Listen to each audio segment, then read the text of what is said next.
ओम परमात्मने नमः।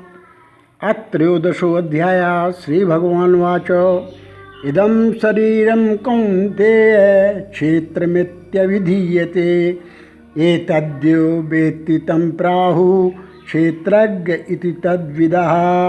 उसके उपरांत श्री कृष्ण भगवान फिर बोले, हे अर्जुन, यह शरीर क्षेत्र है, ऐसे कहा जाता है, और इसको जो जानता है उसको क्षेत्रज्ञ ऐसा उनके तत्व को जानने वाले ज्ञानी जन कहते हैं। जैसे खेत में बोए हुए बीजों का उनके अनुरूप फल समय पर प्रकट होता है, वैसे ही इसमें बोए हुए कर्मों के संस्कार रूप बीजों का फल समय पर प्रकट होता है, इसलिए इसका नाम क्षेत्र ऐसा कहा है।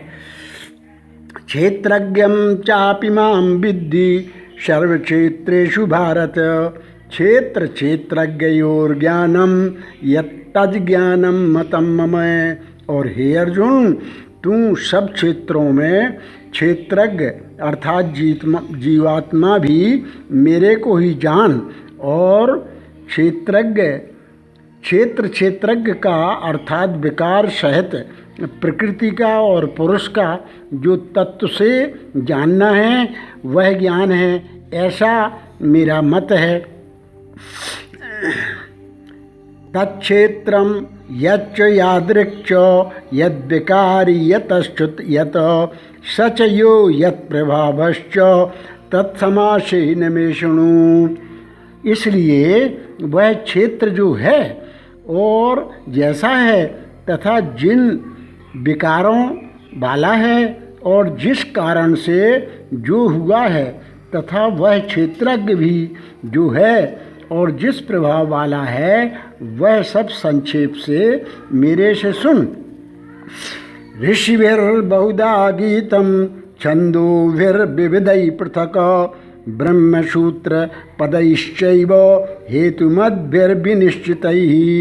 यह क्षेत्र और क्षेत्रज्ञ का तत्व ऋषियों द्वारा बहुत प्रकार से कहा गया है, अर्थात समझाया गया है, और नाना प्रकार के वेद मंत्रों से विभाग पूर्वक कहा गया है, तथा अच्छी प्रकार निश्चय किए हुए युक्ति युक्त ब्रह्मसूत्र के पदों द्वारा भी वैसे ही कहा गया है।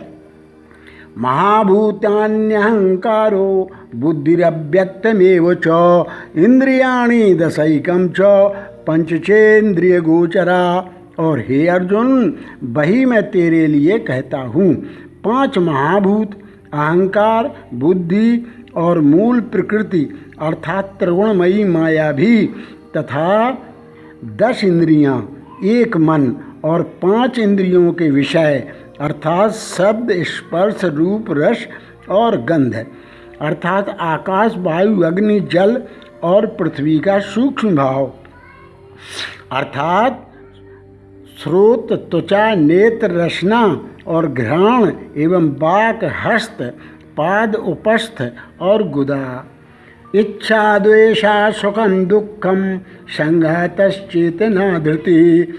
एतत् क्षेत्रं समासेन सविकारमुदाहृतम्। तथा इच्छा, द्वेष, सुख, दुख और स्थूल देह का पिंड एवं चेतनता और धृति, इस प्रकार यह क्षेत्र विकारों के सहित संक्षेप से कहा गया है।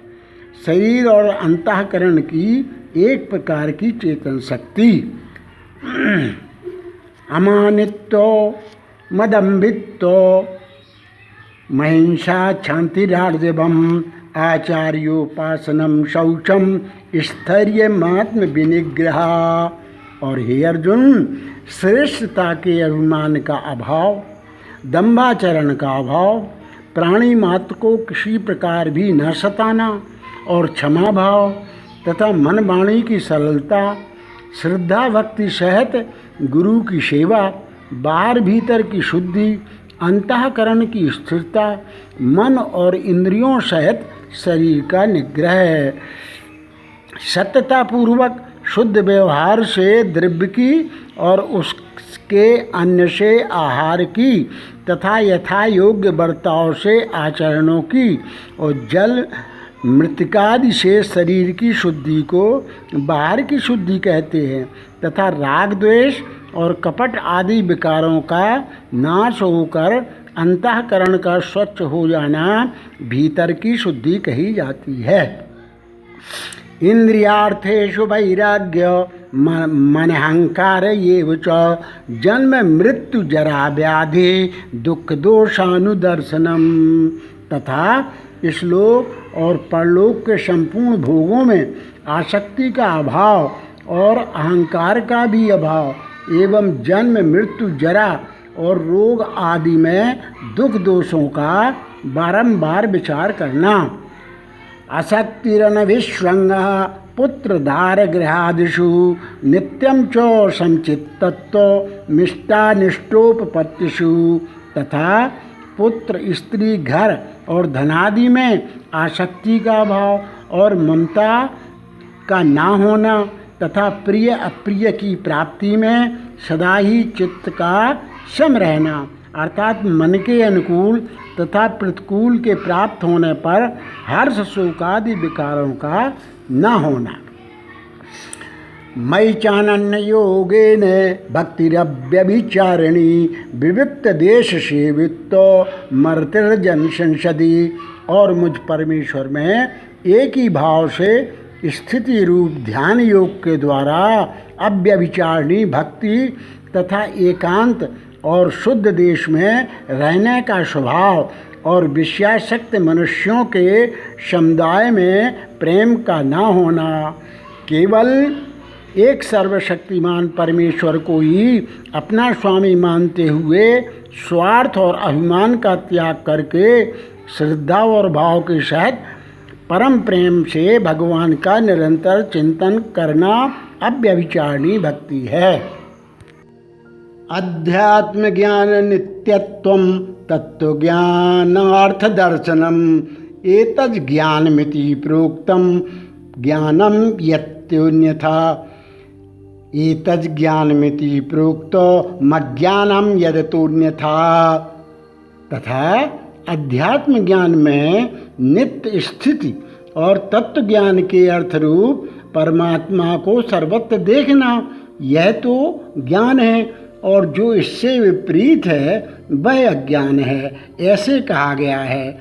जिस ज्ञान के द्वारा आत्म वस्तु और अनात्म वस्तु जानी जाए उस ज्ञान का नाम अध्यात्म ज्ञान है। ज्ञेयं यत् प्रवक्ष्यामि यज्ञात्वा अमृतमश्नुते अनादिमत् परम ब्रह्म न सत्तन्नास दुच्यते।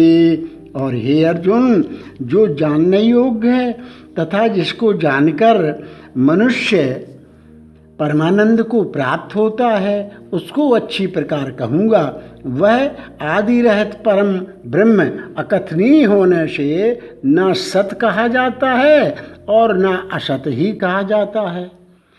सर्वता पाणिपादम तत्सर्वतोक्षिशिरोमुखम सर्वता श्रुतिमल्लोके सर्वमावृत्य तिष्ठति।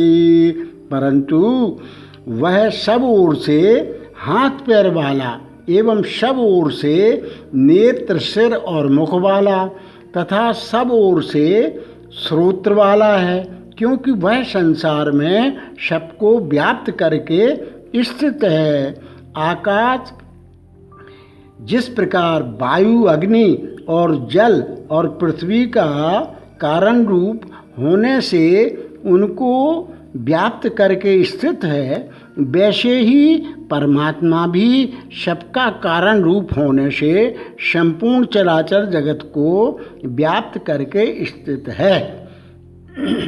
सर्वेन्द्रिय गुणाभासम सर्वेन्द्रिय विवर्जितम असक्तम सर्वभृत्यैव निर्गुणम गुणभोक्तृ च।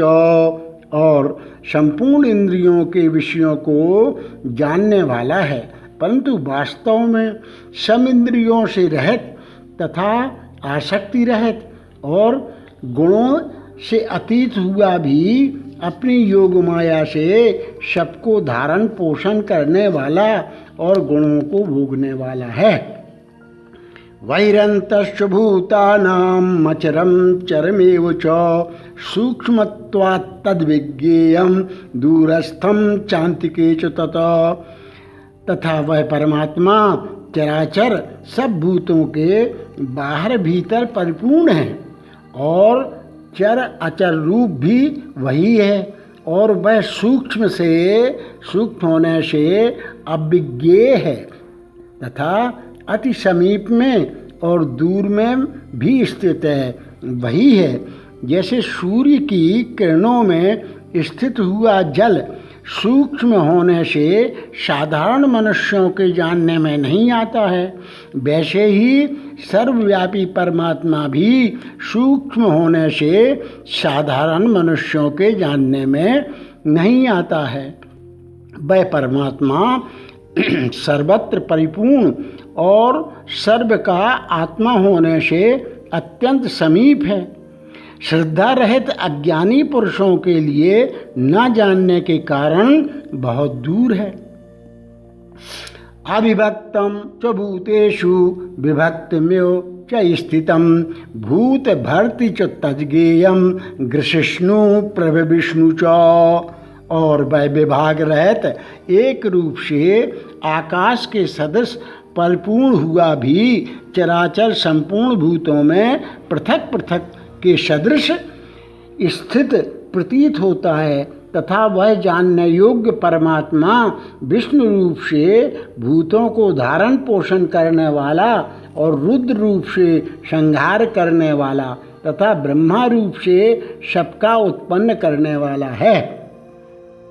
जैसे महाकाश विभाग रहित स्थित हुआ भी घड़ों में पृथक पृथक के सदृश प्रतीत होता है, वैसे ही परमात्मा सब भूतों में एक रूप से स्थित हुआ भी पृथक पृथक की भांति प्रतीत होता है। ज्योत्सामपि तज्ज्योतिस्तमसा परमुच्यते ज्ञानम ज्ञेयम ज्ञानगम्यम हृदय सर्वस्य विष्ठितम। और वह ब्रह्म ज्योतियों का भी ज्योति एवं माया से अति परे कहा जाता है तथा वह परमात्मा बोध स्वरूप और जानने के योग्य है एवं तत्व ज्ञान से प्राप्त होने वाला और सबके हृदय में स्थित है। इति क्षेत्रम तथा ज्ञानम ज्ञेयम चोक्तम समासतः मद्भक्त एतद् विज्ञाय मद्भायोपपद्यते। हे अर्जुन, इस प्रकार क्षेत्र तथा ज्ञान और जानना योग परमात्मा का स्वरूप संक्षेप से कहा गया। इसको तत्व से जानकर मेरा भक्त मेरे स्वरूप को प्राप्त होता है। प्रकृतिं पुरुषं चैव विद्यनादि उभावपि विकारांश्च गुणांश्चैव विद्धि प्रकृति संभवान। और हे अर्जुन, प्रकृति अर्थात त्रिगुणमयी मेरी माया और जीवात्मा अर्थात क्षेत्रज्ञ, इन दोनों को ही तू अनादि जान और राग द्वेषादि विकारों को तथा त्रिगुणात्मक संपूर्ण पदार्थों को भी प्रकृति से ही उत्पन्न हुए जान। कार्यकरण कर्तृत्वे हेतु प्रकृति रुच्यते पुरुषा सुख दुःखानां भोक्तृत्व हेतु रुच्यते। क्योंकि कार्य और करण के उत्पन्न करने में हेतु प्रकृति कही जाती है और जीवात्मा सुख दुखों के भोक्तापन में अर्थात भोगने में हेतु कहा जाता है।